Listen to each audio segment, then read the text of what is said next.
What is up, everybody? We're on day 94 of our Bible in a Year series. We are continuing on in the book of 2 Samuel in the Christian Standard Bible. It's the translation we're reading out of this time. Next year, we will change that up. We'll read out of another translation. I don't know what yet, but this time around, we're doing the CSB. So, before we get started, though, I do want to throw out a disclaimer. I brought this up yesterday. I'm going to bring it up again right now. There are some very adult topics that are brought up in what we're going to be reading through today.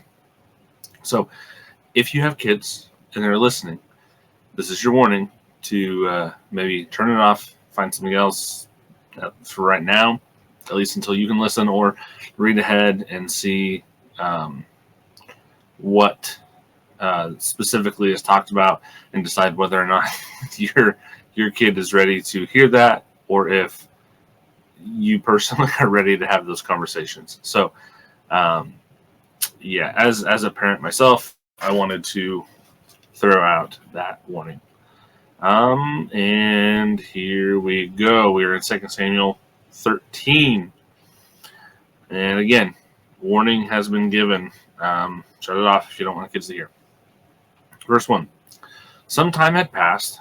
David's son Absalom had a beautiful sister named Tamar, and David's son Amnon was infatuated with her. Amnon was frustrated to the point of making himself sick over his sister Tamar because she was a virgin. But it seemed impossible to do anything to her. Amnon had a friend named Jonadab, a son of David's brother Shimeah. Jonadab was a very shrewd man, and he asked Amnon, "Why are you, the king's son, so miserable every morning? Won't you tell me?" Amnon replied, "I'm in love with Tamar, my brother Absalom's sister." Notice how he did the roundabout connection there. I'm going to guess that maybe she is Absalom's full sister and Amnon's half sister, but that doesn't make it any better. Jonadab said to him, "Lie down on your bed and pretend you're sick. When your father comes to see you, say to him, 'Please let my sister Tamar come and give me something to eat. Let her prepare a meal in my presence so I can watch and eat from her hand.'" So this is how you know you need to get a better friend group. If you bring up some wild stuff like you're having feelings for your sister and they try to tell you how you can go about doing it, instead of telling you that is wrong, then I think you need some new friends. Verse 6. So Amnon lay down and pretended to be sick. When the king came to see him, Amnon said to him, "Please let my sister Tamar come and make a couple of cakes in my presence so I can eat from her hand." David sent word to Tamar at the palace, "Please go to your brother Amnon's house and prepare a meal for him." Then Tamar went to his house while Amnon was lying down. She took dough, kneaded it, made cakes in his presence, and baked them. She brought the pan and set it down in front of him, but he refused to eat. Amnon said, "Everyone, leave me." And everyone left him. "Bring the meal to the bedroom," Amnon told Tamar, "so I can eat from your hand." Tamar took the cakes she had made and went to her brother Amnon's bedroom. When she brought them to him to eat, he grabbed her and said, "Come sleep with me, my sister." "Don't, my brother," she cried. "Don't disgrace me, for such a thing should never be done in Israel. Don't commit this outrage." Verse 13. "Where could I ever go with my humiliation? And you would be like one of the outrageous fools in Israel. Please speak to the king, for he won't keep me from you." But he refused to listen to her, and because he was stronger than she was, he disgraced her by raping her. So, now with this, notice she is. I mean, this is very much a. Careful, it says a cultural thing that we're seeing play out here. Not saying that Amnon doing this necessarily is a cultural thing, but her focus is on she doesn't want to be defiled. So she is even saying, talk to the king. He will give you to me as a wife, and then that can happen, and I'm not going to be defiled. I'm not going to be disgraced. But no, it doesn't happen. And what we see coming up, this is showing it was not a love that he was feeling for her. It was very much just a lust that was there. Verse 15.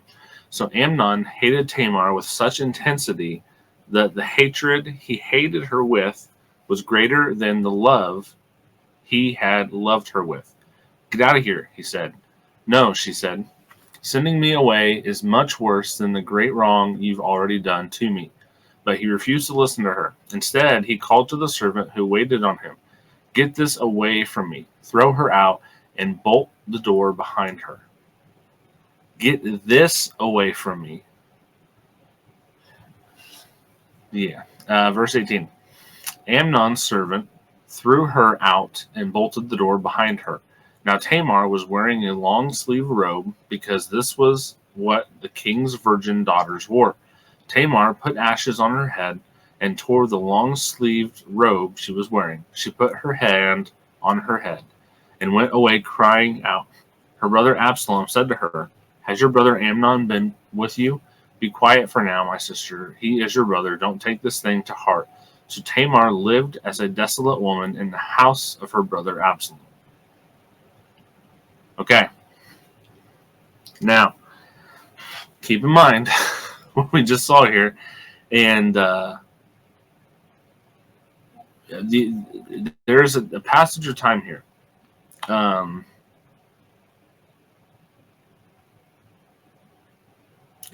Okay. Verse 21. When the king David heard about all these things, he was furious. Absalom didn't say anything to Amnon, either good or bad, because he hated Amnon since he disgraced his sister Tamar. So, this is an interesting line to me. This first really stuck out to me when I was doing. I think it was the Bait of Satan by John Bevere, and it's a book. It's also a study book and stuff like that. But it's talking about offense, taking offense, right? And this is a verse that he pulls up, basically saying, if someone's saying, I'm not holding on to offense against this person because I'm not saying anything bad to them. Well, this is showing, Absalom held on to this for a long time. We're about to see how long. And he didn't say anything bad to Amnon either. So it's not necessarily just like you saying something bad or hateful or negative. It can be indifference, basically. Okay, 23. 2 years later, Absalom's sheep shearers were at Baal Hazor, near Ephraim, and Absalom invited all the king's sons. Then he went to the king and said, Your servant has just hired sheep shearers. Will the king and his servants please come with your servant? The king replied to Absalom, No, my son, we should not all go, or we should be a burden to you. Although Absalom urged him, he wasn't willing to go, though he did bless him. If not, Absalom said, Please let my brother Amnon go with us. The king asked, Why should he go with you? But Absalom urged him. So he sent Amnon and all the king's sons. Now Absalom commanded his young men, watch Amnon until he is good in a good mood from the wine. When I order you to strike Amnon, then kill him. Don't be afraid. Am I not the one who has commanded you? Be strong and valiant.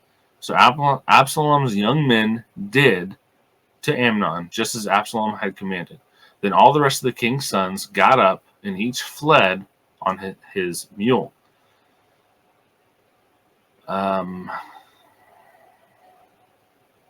Okay, yeah, I'll keep going. Verse 30. While they were on the way, a report reached David. Absalom struck down all the king's sons. Not even one of them survived. In response, the king stood up, tore his clothes, and lay down on the ground. And all his servants stood by with their clothes torn. But Jonadab, son of David's brother Shimea, spoke up. My lord must not think they have killed all the young men, the king's sons, because only Amnon is dead. In fact, Absalom has planned this ever since the day Amnon disgraced his sister Tamar. So now my lord the king, don't take seriously the report that says all the king's men were dead. Only Amnon is dead. So remember back just a couple verses ago. But David was told about what happened to Tamar and said he was furious, but David didn't do anything. This is, a central part of what is being talked about here. Like the main focus of this section that we're on, and nothing is mentioned. So I think it's a safe assumption David did not do anything. Absalom took this into his own hands. 34. Also, real quick, notice the person who is here is the same person who had basically told Amnon to do it. So, yeah. He pushed Amnon to do it, but when the consequences came due, he was by the king's side. Verse 34. Meanwhile, Absalom had fled. When the young man who was standing watch looked up, there were many people coming from the road west of him, from the side of the mountain. Jonadab said to the king, "Look, the king's sons have come. It's exactly like your servant said." Just as he finished speaking, the king's sons entered and wept loudly. Then the king and all his servants also wept very bitterly. But Absalom fled and went to Talmai, son of Ammihud, king of Geshur, and David mourned for his son every day. After Absalom had fled to Geshur and had been there 3 years, King David longed to go to Absalom, for David had finished grieving over Amnon's death. Chapter 14. Joab, son of Zeruiah,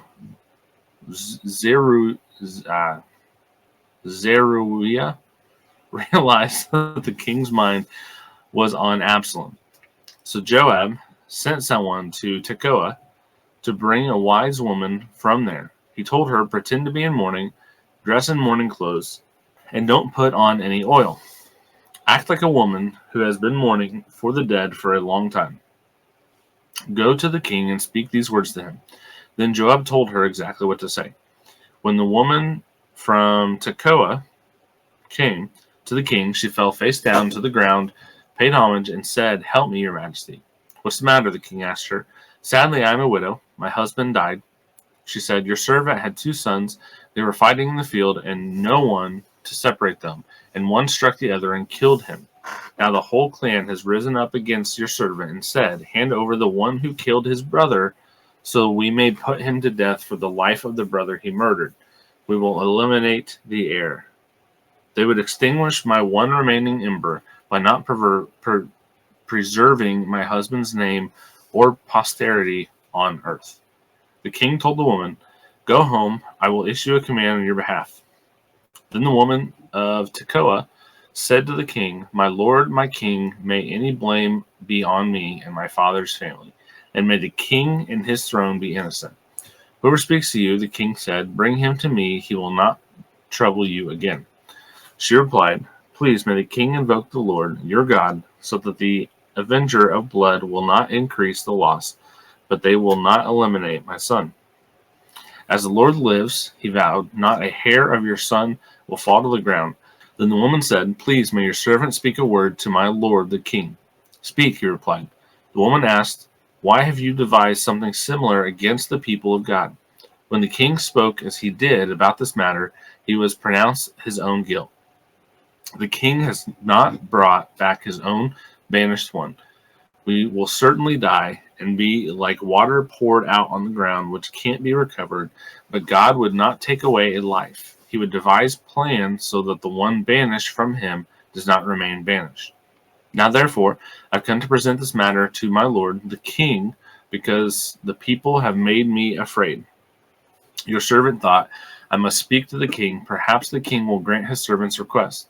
The king will surely listen in order to keep his servant from the grasp of this man who would eliminate both me and my son from God's inheritance.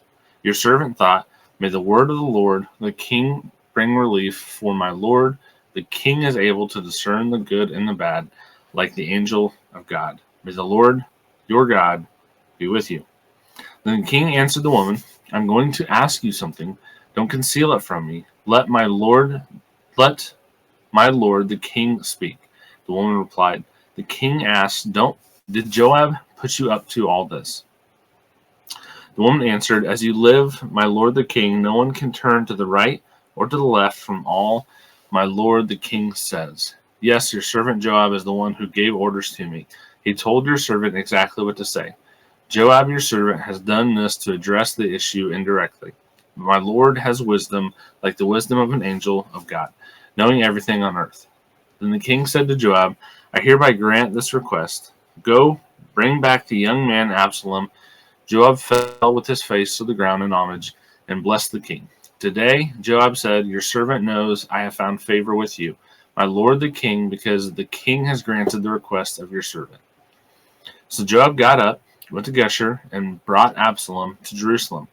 However, the king added, he may return to his house, but he may not see my face. So Absalom returned to his house, but he did not see the king. No man in Israel was as handsome and highly praised as Absalom.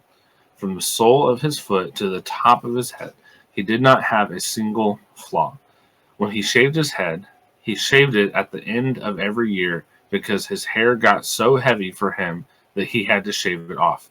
He would weigh the hair from his head, and it would be 5 pounds, according to the royal standard. 3 sons were born to Absalom, and a daughter named Tamar, who was a beautiful woman. Absalom resided in Jerusalem 2 years, but never saw the king. Then Absalom sent for Joab in order to send him to the king, but Joab was unwilling to come to him. So he sent again, a second time, but he still would not come. Then Absalom said to his servants, see, Joab has a field right next to mine, and he has barley there. Go and set fire to it. So Absalom's servants set the field on fire. Then Joab came to Absalom's house and demanded, why did your servants set my field on fire? Look, Absalom explained to Joab, I sent for you and said, come here, I want to send you to the king to ask, why have I come back from Geshur? I'd be better off if I were still there. So now let me see the king. If I am guilty, let him kill me. Joab went to the king and told him. So David summoned Absalom, who came to the king and paid homage with his face to the ground before him. Then the king kissed Absalom. Chapter 15. So, seems like everything's calmed down, right? Nothing else is going to happen. It's all just sunshine and rainbows. But that's not the case. So, verse 1. After this, Absalom got himself a chariot, horses, and 50 men to run before him. He would get up early and stand beside the road leading to the city gate. Whenever anyone had a grievance to bring before the king for settlement, Absalom called out to him and asked, what city are you from? If he replied, your servant is from one of the tribes of Israel, Absalom said to him, look, your claims are good and right, but the king does not have anyone to listen to you. He added, if only someone would appoint me judge in the land, then anyone who had a grievance or dispute could come to me, and I would make sure he received justice. When a person approached to pay homage to him, Absalom reached out his hand, took hold of him, and kissed him. Absalom did this to all the Israelites who came to the king for a settlement. So Absalom stole the hearts of the men of Israel. Literally cutting David's legs out from under him. Verse 7. When 4 years had passed, Absalom said to the king, "Please let me go to Hebron to fulfill a vow I made to the Lord. For your servant made a vow when I lived in Geshur of Aram, saying, if the Lord really brings me back to Jerusalem, I will worship the Lord in Hebron." "Go in peace," said the king. The king said to him, so he went to Hebron. Then Absalom sent agents throughout the tribes of Israel with this message: "When you hear the sound of the ram's horn, you are to say, Absalom has become king in Hebron." 200 men from Jerusalem went with Absalom. They had been invited and were going innocently, for they did not know the whole situation. While he was offering the sacrifices, Absalom sent for David's advisor, Ahithophel. I'm not even trying that one again. The Gilonite from his city in Gilo. So the conspiracy grew strong, and the people supporting Absalom continued to increase. Then an informer came to David and reported, "The hearts of the men of Israel are with Absalom." David said to all the servants with him in Jerusalem, "Get up, we have to flee, or we will not escape from Absalom. Leave quickly, or he will overtake us quickly, heap disaster on us, and strike the city with the edge of the sword." The king's servant said to the king, "Whatever my lord the king decides, we are your servants." Then the king set out, and his entire household followed him. But he left behind 10 concubines to take care of the palace. So the king set out, and all the people followed him. They stopped at the last house, while all the servants marched past him. Then all the Cherethites and Pelethites and the people of Gath, 600 men who came with him from there, marched past the king. The king said to Ittai of Gath, "Why are you also going with us? Go back and stay with the new king, since you're both a foreigner and an exile from your homeland. Besides, you only arrived yesterday. Should I make you wander around with us today while I go wherever I can? Go back and take your brothers with you. May the Lord show you kindness and faithfulness." But in response, Ittai vowed to the king, "As the Lord lives, and as my lord the king lives, wherever my lord the king is, whether it means life or death, your servant will be there." "March on," David replied to Ittai of Gath. Marched past with all his men and the dependents who were with him. Everyone in the countryside was weeping loudly while all the people were marching out of the city. As the king was crossing the Kidron Valley, all the people were marching past on the road that leads to the wilderness. Zadok was also there, and all the Levites with him were carrying the Ark of the Covenant of God. They set the Ark of God down, and Abiathar offered sacrifices until the people had finished marching past. Then the king instructed Zadok, "Return the Ark of God to the city. If I find favor with the Lord, he will bring me back and allow me to see both it and its dwelling place. However, if he should say, 'I do not delight in you,' then here I am. He can do with me whatever he pleases." The king also said to the priest Zadok, "Look, return to the city in peace, and your 2 sons with you, your son Ahimaaz and Abiathar's son Jonathan. Remember, I'll wait at the fords of the wilderness until word comes from you to inform me." So Zadok and Abiathar returned the Ark of God to Jerusalem and stayed there. David was climbing the slope of the Mount of Olives, weeping as he ascended. His head was covered, and he was walking barefoot. All of the people with him covered their heads and went up, weeping as they ascended. Then someone reported to David, "Ahithophel is among the conspirators with Absalom." "Lord," David pleaded, "please turn the counsel of Ahithophel into foolishness." When David came to the summit where he used to worship God, Hushai the Archite was there to meet him with his robe torn and dust on his head.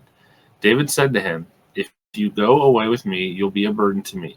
But if you return to the city and tell Absalom, I will be your servant, your majesty." Previously, I was your father's servant, but now I will be your servant. Then you can counteract Ahithophel's counsel for me. Want the priests Zadok and Abiathar be there with you. Report everything you hear from the palace to the priests Zadok and Abiathar. Take note, their 2 sons are there with them, Zadok's sons Ahimaaz and Abiathar's son Jonathan. Send them to tell me everything you hear. So Hushai, David's personal advisor, entered Jerusalem just as Absalom was entering the city. Okay. It's starting to heat up. No, this is, I think, a good example of how the issue in David's life, it wasn't even necessarily something that David did, but the issue that was there in David's life led to problems for David because he didn't address it. He let it go. Now I'm going to jump into the questions because we're already over, or getting close to being over on time. Question 1. Amnon's sin and David's inaction in chapter 13 set a tragic chain in motion. How does the story challenge us to reflect on the theological weight of sin's communal impact and the call to steward authority with righteousness? I think it's a really good point. That this kind of ties in. We brought this up a couple of days now, but sin is not just sin has eternal consequences, but it doesn't just have eternal consequences. There are many, many times sin affects us here in this life, and it is a continual thing too. It is a constant thing too, that you can do something and it can have lasting effects in this life, not just necessarily like, hey, you have one bad day because you did this and that's it. Amnon sinned, and it literally ended up costing him his life in this life. So it can affect other people. It can, if you think about the situation that Amnon was in, right? His sin, Tamar didn't do anything. Amnon sinned, but it affected Tamar. It affected Absalom. We're going to see it's going to affect Absalom in a pretty major way. We're going to see how it affected him. But it has an effect on everyone there. And that affects David. So sin doesn't just localize. You can sin and it can affect everyone around you. It often will affect everyone around you. Question 2. Absalom's murder of Amnon in chapter 13 and rebellion in chapter 15 mirror David's earlier failures. How might this repetition deepen our understanding of sin's generational consequences and God's patience in working through flawed human agents? They kind of almost like mirror opposites, I think, of what David had done. So when he killed Amnon, it's similar to, obviously not exactly the same, but it's similar to when David had the opportunity to kill Saul and didn't. Saul was in a very vulnerable state. It would have been very easy for David to take advantage of that and kill Saul, but he didn't do it. He let Saul live. Amnon didn't get as lucky. Absalom took advantage of the situation. Absalom set up the situation to take advantage of, right? And we also see here, hold on. Okay, never mind. I'm not going to say that because it goes into the next question. So we'll just jump to the next question. Question 3. David's flight from Jerusalem in chapter 15 echoes his days as a fugitive. How does this humbling reversal invite us to consider the theological interplay between divine discipline and the promise of restoration in God's covenant plan? Well, we know that God disciplines those that he loves, right? I think that is something, when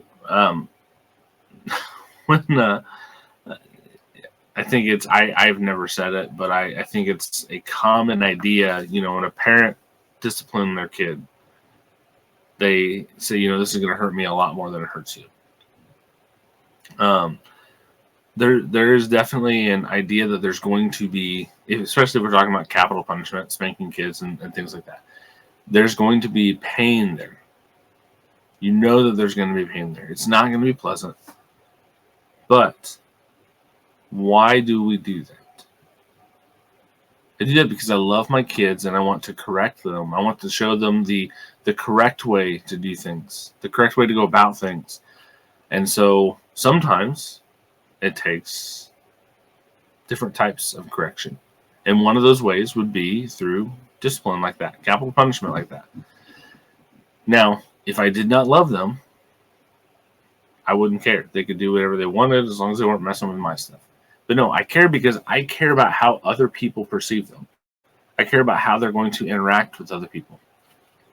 And so I think we have a similar thing with us. I think when we mess up, God will discipline us. And that is something that we need, and that is something we have to realize that is done from a place of love. So I think that is it for today. Another long one today. There's several of these 2 Samuel chapters that are longer. So we will not starting it. We're going to jump right out of it. Don't forget to like, comment, subscribe, all that fun stuff. Spread the word. Word of mouth is the best way the podcast spread. So if this has been a blessing to you, pass it on to somebody else and they can be a blessing to them as well. Our main goal with this Bible in a Year series is we're trying to help people give them someone they can read along with so that they stick with a Bible plan. And we are almost at a year, or not a year, we're almost at 100 days. There's a lot of people who cannot say that they read the Bible for 100 days consecutively. So if you've been sticking around for that long, when we hit the 100-day mark, congratulations. I'll say something too. But that's something not a lot of Christians can say. Not a lot of Christians can say they read the whole Bible either. So, yeah. But tomorrow we will be, I think we have, let's see, 1, 2, 3. We have 3 more days in 2 Samuel. It is not slowing down. It is continuing and picking up even in some places. So it's going to be interesting going forward. Tomorrow's going to be very interesting. So don't go anywhere. Make sure you come back and watch that one. And until then, God bless.